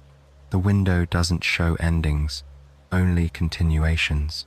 The world outside is waiting slower now, softer, because you've remembered how to listen. You step closer to the window one last time. Your reflection looks back at you again, warm and steady. There's something in your eyes, not just calm, but gratitude. You whisper, "I think I'll miss the rain here." Mira tilts her head. "Then you'll find it again. The Rainveil never truly stays in one place. Sometimes it hides in the sound of a kettle, or the mist of a morning walk, or the sigh of a curtain swaying in wind. You'll know when you hear it." You nod, slowly. The thought fills you with a deep, quiet joy. Mira opens the curtains wider. The light shifts, illuminating the walls, the floor, your hands. The rain outside glows gold now, every drop carrying a tiny reflection of sunlight. She says softly, "The inn has one more gift for you before you go. But for now, look, the rain has finally learned to shine." You watch for a long while, until the entire window becomes pure light, a curtain of gold that makes it impossible to tell whether it's still raining or if the sky itself is crying with joy. Behind you, the inn creaks gently, wood settling in contentment. Somewhere, a kettle whistles. Luma meows faintly, as if calling you back toward warmth and tea. But for this moment, you stay there, bathed in light, watching the soft miracle of a rainstorm that dares to glow like morning. And as you stand in front of the window that looks into tomorrow, you realize something beautiful. You don't need to know where you'll go next, because peace, once found, never really leaves. When the morning light finally softens into midday silver, Mira finds you again. She's carrying a woven basket, the color of wet straw, filled with pruning shears and glass bottles that catch the light like tiny suns. The rain's slowed enough, she says. It's a good time to visit the garden. You follow her down a narrow hallway that smells of herbs and damp earth. A small door waits at the end, framed by ivy. When she opens it, the scent of green things greets you, deep, living, full. Outside, the air is warm and thick with mist. The rain still falls, but lightly now, like fingertips brushing skin. The garden spreads behind the inn, larger than you expected, perhaps larger than it should be. Paths wind between hedges of rosemary and sage, past clusters of pale flowers that seem to glow faintly from within. You can hear the quiet murmur of water, not from a fountain, but from the soil itself, humming as if alive. Mira steps carefully along the stone path, her shawl glistening with beads of rain. "This is where the inn keeps its heart," she says softly. "Every drop that falls here stays a while before returning to the clouds. We call it the garden where raindrops grow." You frown slightly, enchanted. "Grow?" She nods. "Not like plants, Not exactly. The rain that rests here remembers kindness. Every time someone finds peace inside the inn, a little of that feeling seeps into the soil. The drops soak it up and bloom again, not as flowers, but as small living lights. You round a bend in the path, and there they are, thousands of tiny orbs glimmering among the leaves, each one trembling like a droplet caught mid-air. They pulse faintly, breathing light in and out. They're beautiful, you whisper. They're memories, Mira says. The gentle ones, the laughter in the hall, the sigh before sleep, the sound of someone realizing they're safe. The rain remembers those moments and turns them into seeds. You kneel beside a cluster of them. Up close, you can see that each one holds a faint image, a flicker of a room, a smile, the reflection of candlelight. The lights sway when you breathe near them, as if acknowledging your presence. Do they stay here forever? You ask. Only until the next great storm, Mira replies. Then the wind carries them upward, back into the clouds. When that rain falls somewhere new, the peace inside these drops finds new travelers, people who haven't rested yet. You watch the tiny orbs shimmer. The thought fills you with warmth so deep it feels like light under your skin. Mira gestures toward a small bench beneath a willow tree. The branches hang heavy with dew, their tips dipping into the soil like paintbrushes. You sit together, listening to the soft music of falling rain and rustling leaves. She reaches into her basket and pulls out one of the glass bottles, handing it to you. Would you like to take a piece of the garden with you? You hold it carefully. The glass is cool and smooth. Inside, a single droplet floats in the center, glowing faintly with a pale blue light. It's alive? You ask. In its own way, Mira says. It will fade if you forget to listen for rain, but as long as you remember the sound, it will stay bright. It will remind you that peace isn't a place, it's something you grow, drop by drop. You look out over the glowing garden. The mist moves through it like a dream, softening every edge. Birds you've never seen before hop quietly between branches, small round things with silver feathers that shimmer like water. They tilt their heads as if eavesdropping on your thoughts. I never imagined rain could grow things like this, you murmur. Mira smiles. Most people only see what rain takes away: the sunlight, the warmth, the clarity. But the inn knows what rain gives back. It fills every silence, heals every tired root. A small wind rises, sending ripples across the glowing droplets. For a moment, the entire garden glitters like a sky turned upside down. You realize that you could stay here for hours, watching the rain breathe. Mira stands, brushing a few drops from her shawl. Before you go, she says, you should plant one. Plant one? She nods toward the basket again, where a few unlit orbs rest clear, empty raindrops waiting to be filled. Choose a memory you want the rain to carry. You think for a long moment. Then, gently, you take one of the empty drops and hold it between your palms. The warmth of your hands spreads through it, and slowly, faint light begins to bloom within a soft gold that pulses once, twice, like a heartbeat. Mira watches quietly. What did you give it? You smile faintly. The sound of peace. She nods, approving. Perfect. You place the glowing drop into the soil. It sinks just beneath the surface, leaving behind a small ripple of light that spreads outward, joining the others. The garden seems to exhale a deep, contented sigh that mingles with the rain. For a while, you and Mira simply stand together in silence. The mist curls around you like a shawl, and the world feels impossibly calm. When she finally speaks, her voice is almost a whisper. Tomorrow, the rain may begin to fade. The inn will sleep until it's needed again, but the garden will remember you. When you hear rain, wherever you are, this light will greet you just for a heartbeat before it disappears into the storm. You close your fingers around the glass bottle she gave you. The droplet inside flickers gently, matching the rhythm of the rain. You look at Mira and ask softly, "Does the inn ever rest?" She smiles, a smile that carries centuries. "Only when the rain stops." But rain never really stops, does it? The mist thickens, the garden hums, and for a heartbeat, it feels as though the whole world has turned into water and light.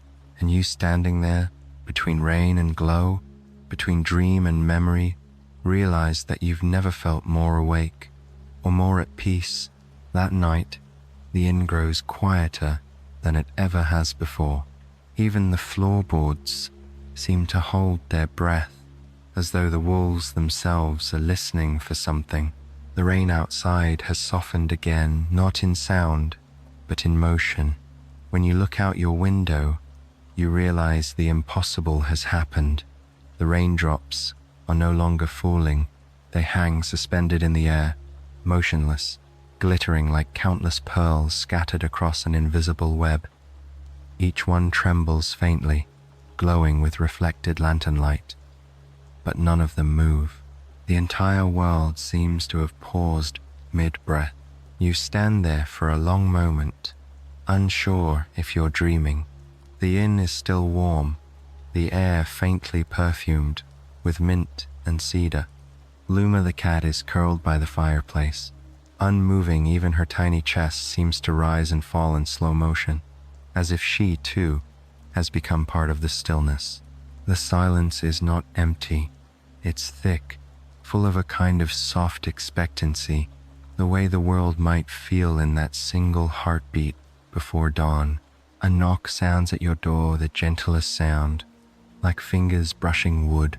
When you open it, Mira stands there, holding a lantern that burns with a steady golden flame.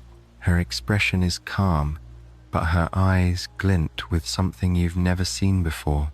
Reverence, maybe, or awe. "It's time," she says. The rain has chosen to rest. You follow her through the hushed corridors. Every shadow looks deeper, every reflection more still. Even your footsteps sound muted, as if cushioned by the air. Downstairs, the other guests are gathered. Edric, Nara, Theo, and Orin. None of them speak.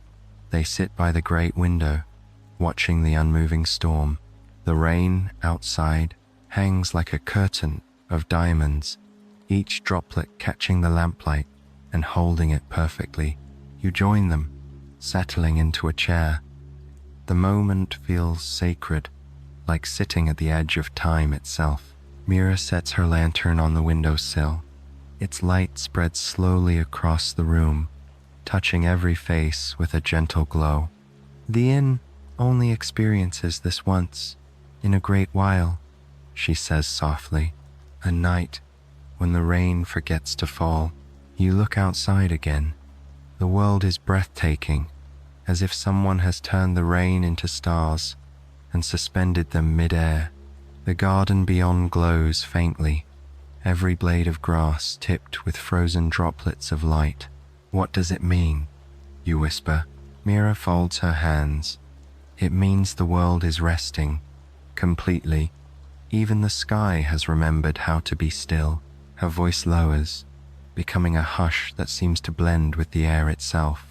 This is the inn's true heartbeat, the moment between storms, when everything holds together before beginning again. Theo leans forward, his eyes wide with childlike wonder. "Will it move again?" "Yes," Mira says, "but not until every drop has listened." Nara frowns softly. "Listen to what?" Mira looks toward the suspended storm. "To us." You tilt your head. "To us?" "The rain doesn't just fall," she explains. "It learns. It collects stories, songs, sighs, And sometimes, when there's too much to hold, it stops to listen to everything it's gathered. This night is its way of remembering. Her words settle into you like warmth. You realize you can feel it too, a kind of presence in the still air, something vast and alive, quietly listening through every droplet outside. Edric closes his notebook and places it gently on the table. Then we should give it something worth remembering, he says softly, and without another word, Mira nods. Theo hums first, a low, wordless tune that vibrates in the chest more than the ears. It's the sound of rivers and long journeys, of rain on roofs and nights spent safe indoors.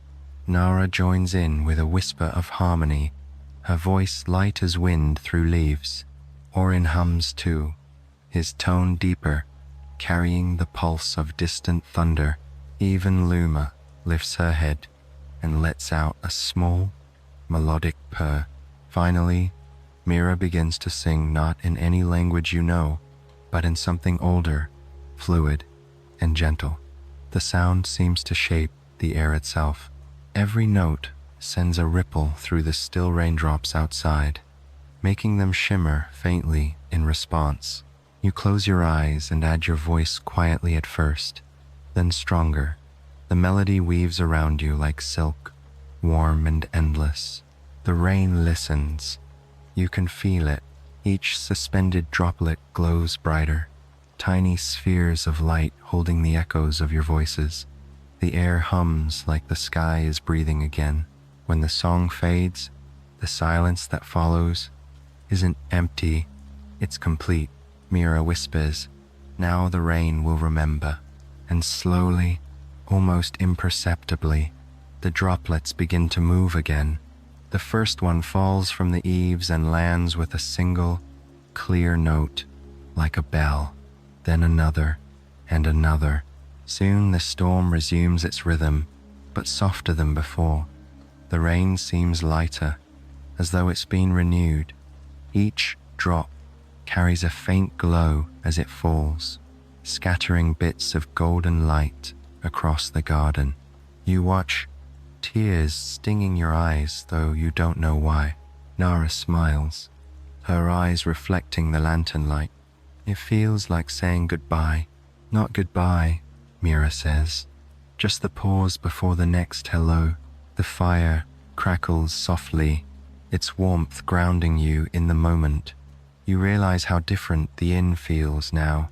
Not smaller, not fading, but satisfied, as if it has done its work for this storm, this night. Outside, the garden shimmers, alive with moving light.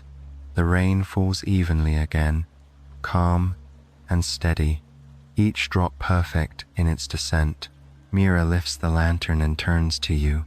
"Tomorrow, the sky will clear," she says gently. "The inn will sleep, and you will wake somewhere new. But tonight belongs entirely to the rain." You nod, feeling the truth of her words in your bones. You glance once more at the window.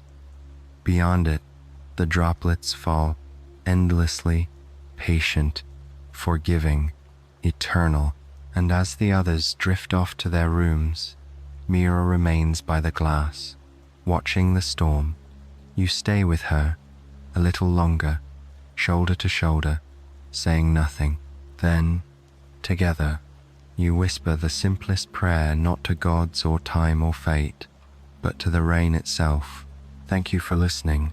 Outside, the droplets fall a little slower, as if bowing in return, and for the rest of the night, the world remains wrapped in peace so deep that even the stars dare not disturb it. When morning comes, it feels different. The world is hushed, clean, washed to its softest self. The rain has stopped. You wake to the faintest warmth against your cheek sunlight, pale and golden, slipping through a curtain that no longer sways with the weight of storm. For a moment, your mind refuses to believe it. The Rainveil Inn has always been a place of rain, Endless, gentle, patient rain. But now, there is only quiet. You sit up slowly. The air feels lighter, scented faintly of earth and tea. The silver key still rests on your bedside table, but its constellations have faded. It's only metal now, cool and still. Outside your window, the world glows. The trees drip softly, leaves glittering with leftover pearls of water. Mist hangs low over the garden, and somewhere you hear a bird singing for the first time since you arrived. It feels both new and impossibly ancient, as though the song has waited 1,000 years for this exact morning. You dress and step into the corridor. The floorboards creak softly beneath your feet, greeting you one last time. The lanterns along the walls are dim, their light unneeded now that the sun has returned. Everything smells faintly of lavender, wood, and the cool sweetness that follows a long rain. Downstairs, the inn is glowing, not with firelight this time, but with sunlight pouring through the windows, light that paints gold across every surface, turning the wooden beams honey-colored, the glass shimmering, the air itself alive with warmth. Mira stands behind the counter, wiping a teacup with her familiar slow grace. She looks up when she sees you, and her smile is the same calm, knowing, infinite. "Good morning," she says softly. The rain has gone home. You step closer, unsure whether to feel joy or loss. "So it's over? For now," she says. "The inn rests when the storm does. The world remembers itself again." Luma the cat stretches lazily by the fireplace, then trots to your side, rubbing against your leg as if sensing your thoughts. "What happens to the inn while it sleeps?" you ask. "It fades," Mira answers. "Not gone, only unseen, waiting in the mist between heartbeats and raindrops. It will return when someone else needs it." You nod, fingers brushing the edge of the counter. The wood feels warm, alive, like it's breathing in sunlight for the first time. "And the others? They've already begun their journeys," she says, smiling toward the windows. "Edric left before dawn," said the morning light reminded him of his youth. Nara walked into the meadow with her shawl full of dew. Theo went to watch the clouds break over the hills. And Orin, she gestures toward the open porch. You see him there, easel set up once more, painting the first sunrise after endless rain. The colors on his canvas seem to shimmer, not quite real, but not imaginary either, the kind of hues only dawn can invent. You walk outside, the wooden porch damp beneath your feet. Orin glances at you and smiles without pausing his brush. "There you are," he says softly. "I wondered if you'd see it too." He gestures toward the horizon, where the last traces of storm clouds drift apart, their edges shining silver against the newborn blue. "The rain leaves gently," he murmurs. "It never ends. It only changes form." You stand beside him, watching sunlight stretch across the valley. Every blade of grass sparkles, with drops that refuse to dry just yet, catching the light like 1,000 tiny lanterns. The air hums faintly, not with rain now, but with renewal. When you turn back toward the inn, something catches your breath. The edges of the building seem lighter. The outlines shimmer faintly, as if made of mist. The walls breathe light in and out, growing softer, less solid. Mira steps onto the porch beside you, her expression serene. "It's time," she says. "The Rainveil never stays under sunlight. It knows when to leave." You swallow. "So soon?" "It always feels soon," she says. "That's how you know it meant something." You look down at the glass bottle she gave you in the garden, the one with the glowing raindrop inside. It still shines faintly, but you can tell it's dimming. You hold it tightly, feeling the cool pulse of its light against your palm. Mira reaches out, placing her hand gently over yours. When the glow fades, the memory will stay. It will come back to you in the sound of rain on a window or in the quiet between heartbeats. You'll know. Her eyes gleam like the reflection of the first drop that ever fell. The inn doesn't exist in a place. It exists in moments of peace. Wherever peace is found, the inn is awake again. Behind her, the doorway begins to fill with light, soft, golden, dissolving the shadows.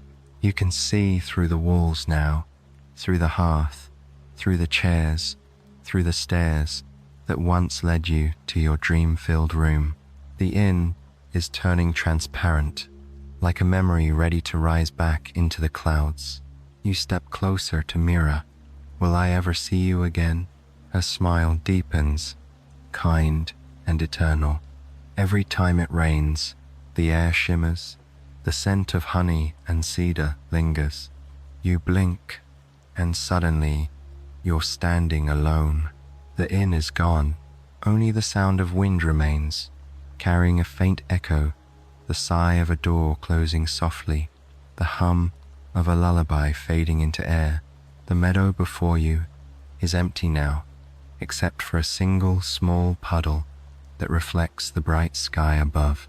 In its reflection, for one brief heartbeat, you see the Rainveil Inn perfect, glowing, whole, and Mira standing on its porch, waving once, her shawl rippling like silver mist. Then the puddle ripples, and she is gone. The sunlight warms your face. The world is awake again. You look at the bottle in your hand. The droplet inside gives one final shimmer, then fades to clear water. You smile as you begin walking down the road, the same one you arrived on. Though it feels entirely new, you realize something quiet but profound. The peace you found here didn't belong to the inn. It belonged to you all along. You pause to listen one last time. The breeze stirs, carrying the faintest whisper of rain far away, not near enough to see, but near enough to know. Somewhere, someone else will find the Rainveil Inn tonight, and the rain will begin again.